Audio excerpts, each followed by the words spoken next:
how to fix no audio device problem in Windows 11. So that is what I'm going to show you guys in this super quick and easy tutorial. So let's get into it.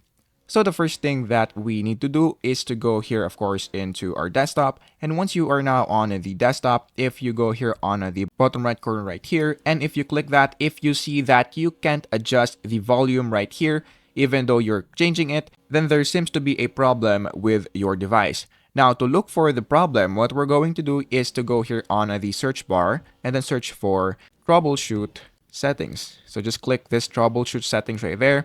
And then once you're now here, what we're going to do is to click other troubleshooters.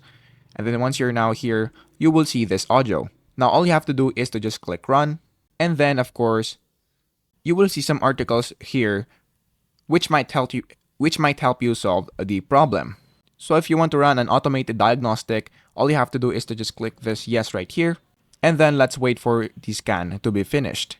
Now, as you can see right there, the system detected that my audio is muted right there. However, if you have another problem, then it will show right here what problem you're having and how to fix it. So once you do that, once you've completed these steps right there, so if it is still not working, the next thing that we need to do is to check for our drivers. So what we're going to do is to go into the search bar and then search for Device Manager.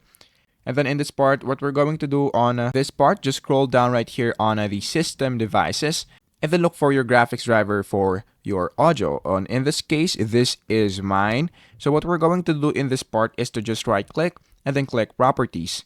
Now what we're going to do is to just click the driver, and then if you see this update driver right there, if you have an option to update it, all you have to do is to update it. And then once you update it, all you have to do is to restart your PC. And then once you do that, and then after that, that should fix your problem. So that is basically it. That is how to fix audio devices problem in Windows 11.